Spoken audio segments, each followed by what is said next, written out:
جذبات کی تفسیر ہے پاکیزہ وطن، میرے جذبات کی تفسیر ہے پاکیزہ وطن، میرے ایمان کی تکمیل ہے حب وطن۔ جیسا کہ آپ کو علم ہے کہ ہم لوگ آج یوم قرارداد کے سلسلے میں یہاں پہ آئے ہیں، بیٹھے ہیں، مختلف جگہ سے تو تشریف لائے ہیں۔ مبین خان صاحب بہت فلڈر سے تشریف لائے ہیں اور دوست کافی دور سے لگ فاصلہ طے کرتے ہیں۔ تو مختلف باتیں ہوئی ہیں، مختلف دوستوں نے اپنے خیالات کا اظہار کیا، اور ہر ایک کی میں سمجھتا ہوں کہ یہ نیک نیتی ہے، وہ اپنے زاویے سے جس طرح سمجھتا ہے کہ یہ پاکستان قوم اس طرح ہونی چاہیے، وہ انہوں نے اظہار کیا۔ جس طرح دانش جنید صاحب نے، ایوان صاحب نے بڑا ڈیٹیل سے، خواجہ خالد صاحب نے اپنے پوائنٹ آف ویو سے بات کی، تو اپنا کچھ بھی دیکھ شہر کبھی ممکن یہاں نہ ہو، ہم یہاں کیوں کٹے ہیں؟ ہم اس سبز پرچم کی وجہ سے ہم کٹے ہیں کہ ہم اس پرچم کے تلے رہتے ہیں، اس لیے کہتے ہیں اس پرچم کے تلے ہم ایک ہیں۔ تو یہ عبادت کی نشانی ہے، یہ ایک ہونے کی نشانی ہے۔ تو ہم کمزور نہیں ہیں، اس میں ضرورت صرف یہ کہ ہمیں یا وہ علی ہے یا دوسرے بچے، ان کو یہ اندازہ ہو کہ ہم کیونکہ انہوں نے یہاں پیدا ہوئے یا ہوش سنبھالی، تو ان کے لیے ان کی شاید ان کے ذہنوں میں وہ چیز دے نہ مٹ نہ جائے۔ ہم لوگوں میں دے گی لیکن ہم اپنے وقت پہ چلے جائیں۔ دن بھائی 23 مارچ کا دن میرے اپنے خیالات کے مطابق ذاتی جو میری سوچ ہے اس کے مطابق یہ ایک سفر پرانا بہت 100-150 سال پہلے شروع ہوا، مذہبی حوالے سے محمد بن قاسم کا بھی ذکر کرتے ہیں، لیکن ہم تھوڑا آگے آ جائیں تو اس سفر کو سمت دینے کے لیے اس کو پنیر لگائی ہے وہ سر سید احمد خان نے۔ انہوں نے جدید تعلیم کے لیے انگریزی تعلیم پہ زور دیا، پھر وہ جو علی گڑھ اسکول بنا، پھر یونیورسٹی بنی، اور وہاں سے پھر وہ لیڈر پیدا ہوئے، انہوں نے وہ نسل تیار کی۔ پھر آگے چلتے چلتے وہ ایک پاکستان کی شکل بنتی گئی، اور وہی جدوجہد جو جاری تھی، وہ جو علم کی روشنی سر سید احمد خان کے علی گڑھ اسکول سے اٹھی تھی، اس سے جو لوگوں کے ذہن روشن ہوئے، اپنا احساس ہوا۔ پھر علامہ اقبال کی شاعری نے بڑا کام کیا، پھر مسلمان برِ صغیر کے مسلمان جو ہے نا وہ 23 مارچ 1940 تک پہنچے۔ یہ بڑا لمبا سفر ہے، یہ چھوٹا سفر نہیں ہے، اور یہ کسی نے اس نیت سے یہ سفر نہیں کیا تھا کہ 23 مارچ کو ہم کریں گے۔ 23 مارچ کو قرارداد لاہور پاس ہوئی تھی، جس میں مسلمانوں کے سیاسی اور ہم سے بدلہ لے صدیوں کا، تو وہ لیکن پھر بھی ہمارے قائد اعظم رحمۃ اللہ علیہ کی ایک بصیرت تھی، ان کی قیادت تھی، اور بہت سارے قائدین تھے، کوئی ایک نام نہیں ہے، بڑے نام ہیں، بڑے نام تھے، ان کی کاوشوں سے پاکستان تکمیل پاکستان تک پہنچ گیا۔ اور یہ چیز ظاہر کرتی ہے کہ اگر قومیں کوشش کریں تو کسی مقام تک پہنچ جاتی ہیں۔ ضروری پہلے راستے کا تعین نہیں ہوتا، پہلے نیت کرنی پڑتی ہے۔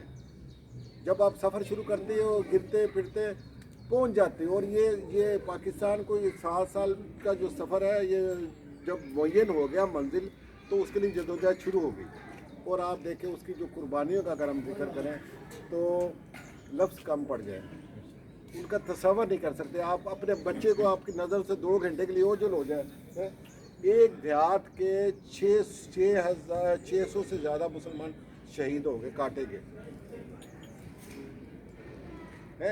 یہ کہنے میں بڑا آسان لگتا ہے، ہمیں ذرا زخم آ جائے نا تو ہمیں 4 دن نیند نہیں آتی۔ پیاروں نے جب اپنی آنکھوں کے سامنے اپنے بچوں کو شہید ہوتے ان ماؤں نے دیکھا ہے، ان باپوں نے اپنے بیٹوں کو سر قلم ہوتے دیکھے ہیں، بیٹیاں لٹی ہیں پاکستان کے لیے، سبز پرچم کے لیے۔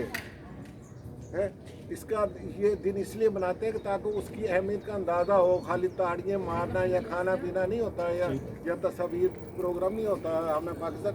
ہم یہی کوشش کرتے ہیں کہ اس کی روح کا پتہ چلے، ہم کس درد سے آج دیکھیں ان کی قربانیاں 70-75 سال پہلے لٹے پٹے قافلے پہنچے وہاں، تو اس کے بعد کیا ہوا؟ 2 سال بعد ہم نے اپنے قائد کو اپنے ہاتھوں سے مارا۔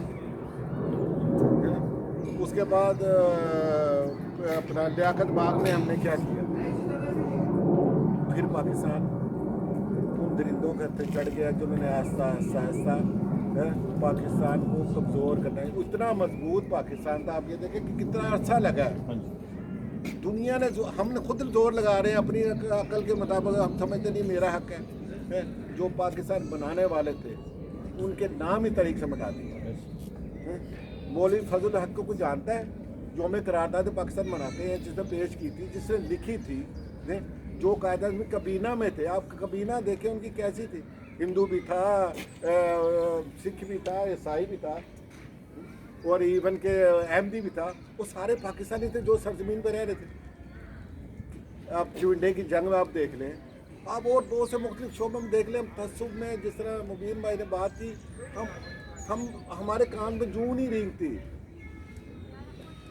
ہم یہ بے وفائی کر رہے ہیں, اور خون سے جن کا ذکر دانیال جہانگیر صاحب نے کیا, ہم بے وفائی کر رہے ہیں. ہمیں اس جذبے کی ضرورت ہے, اور وہ آپ ہمیں سمجھ تب لگے گی جب اس پہ غور کیا کریں گے, بیٹھیں گے مل بیٹھ کے. یہ سیاسی باتوں کو ایک طرف رکھ دیں گے. سیاسی اختلاف ہے, وہ ہمارے وہاں جو بیٹھے ہیں وہ لڑ رہے ہیں, جھگڑ رہے ہیں, ہمیں سارے ہی پیارے ہیں. وہ نہ میرے لیے لڑ رہے ہیں نہ آپ کے لیے, وہ سب کو پتہ ہے, وہ اپنے اپنے مفادات ہیں.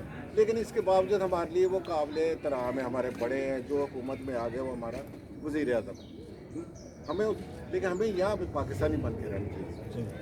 یہاں سے آواز بننی چاہیے. دیکھیں ہر لیڈر, آپ یہ دیکھیں جو ہمارے علامہ اقبال رحمۃ اللہ علیہ جرمنی پڑھ کے گئے, قائد اعظم سر سید احمد خان نے یہ نہیں کہ میں محمود سعید کر رہا ہے یا اسد اللہ طارق کر رہا ہے یا جہانگیر, کبھی بھی ہر بندہ کام کر رہا ہے اور کرنا چاہیے.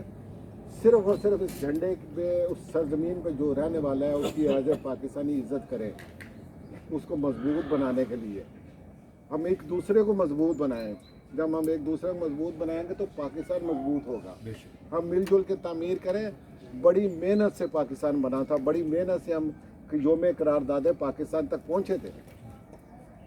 کتابوں میں لکھا ہوا ہے, واقعہ اخباروں میں بھی آتا ہے. جب جن دنوں یہ آتے ہیں دن تو اس وقت چھپتی ہیں. اس میں لکھا تھا کہ ایک بندے کو انگلش نہیں آتی تھی, تو کسی نے پوچھا کہ تم انگلش نہیں آ رہی تھی, تم بیٹھے سن رہے ہو.